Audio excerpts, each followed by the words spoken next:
And you can see Justin's beer. Look at that. It's still got a nice head on it. The head very, I mean, even look at this. Very little, maybe about half a finger's worth of head, and it's still lingering around. Even though I've been swirling around trying to get some aromas out of it, very inviting, very lovely beer. Well, let's go ahead, man. Prost. Cheers.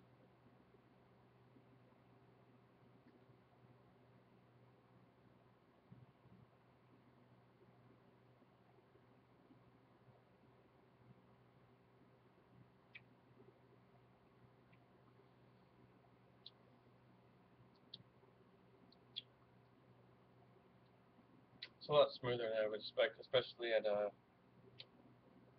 room temperature. Usually, room temperature, you expect them to get a lot more bitter. It really doesn't. It does get that flavor of hops in there, but not as much as I was expecting. I'm still getting the hops, but it's very clean, very crisp. I do wonder what type of water source that they use, because this water source tastes like um, a fresh water or a mountain water. It's very clean. It's very crisp. It's very refreshing.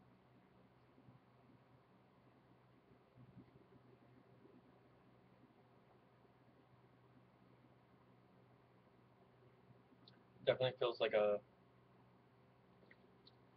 I'd see it as a late spring summer ale or summer beer. Not ale, but beer. I would definitely put it towards the summer end because of the sheer fact that the hop explosion in this, like if you take it in and if you slurp it in, if you sit there and go,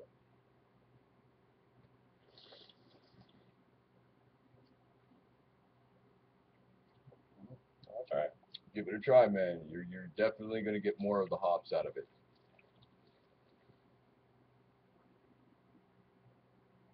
There it is. You're definitely getting more of the aromatics and the flavor up on your palate and across your tongue, and it's amazing. Treat it, sometimes do that. Take a little bit in, breathe in at the same time as you're sitting there with your mouth down, and see what you get, man. You might get a little bit of a different flavor to it. I mean, you're letting a little bit of air in, you're breathing at the same time. Try to hold the glass up to your nose as you breathe it in while you're doing that. You're definitely bound to get something a little different instead of just trying to use your palate to do it. I mean, just sit there. What I try to tell people is, swirl it around, get a good nose on it.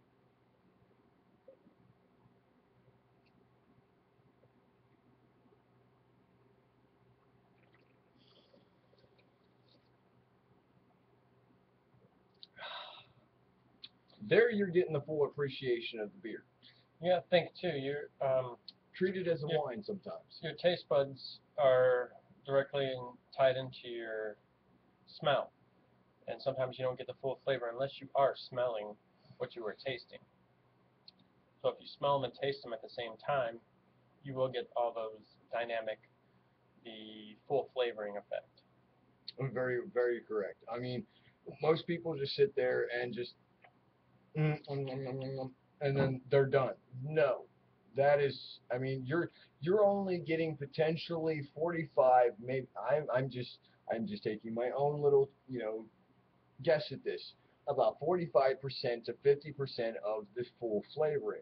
I mean, if you sit there swirling around, taking a nose, and then taking a sip, just a little bit of, to fill about half of your mouth full, and then sit there, bend down, you know, sip some air in while you're doing it. Sip it in slowly, so it bubbles up inside your mouth and goes across your tongue and your palate and whatnot. I mean, you're going to get a lot more flavoring, but bring the beer up to your nose and breathe in through your nose at the same time that you're doing that. You're going to get a bigger effect for the IPAs and a lot more of the beers than you generally get.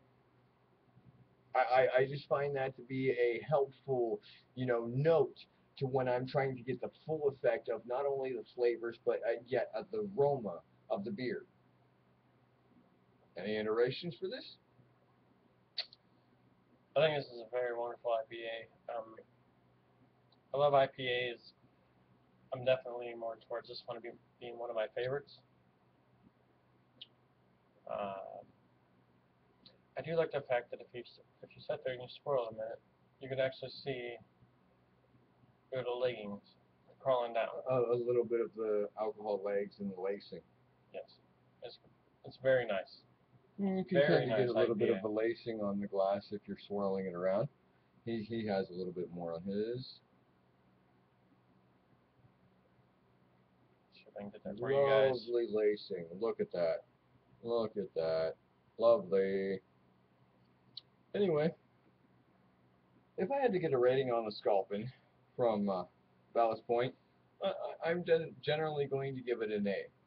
I don't know. I can't go more of an A+. I may be going a little too generous. I will say my iteration for an A+. Look at that. You see that little white lettering right there? They actually have a buy date. It says buy 9/2/13.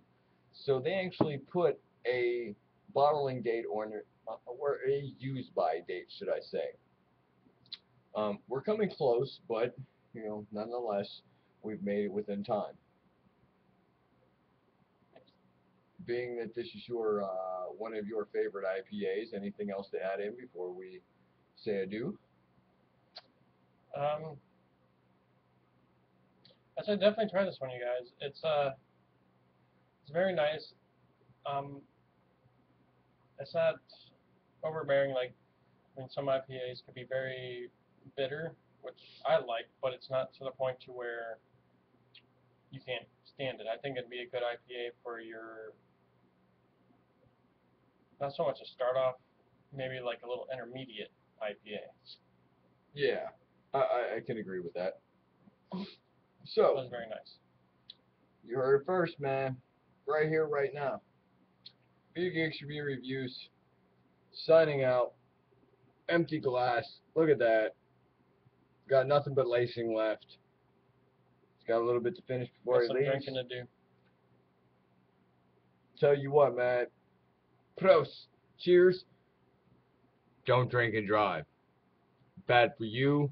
Bad for your car. Bad for the other people or things that you hit. Don't do it. Call a taxi. Call a friend. There's always somebody bound to pick you up.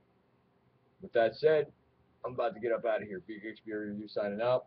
See you on the flip side, man. Comment, rate, subscribe below. Peace. Take it easy.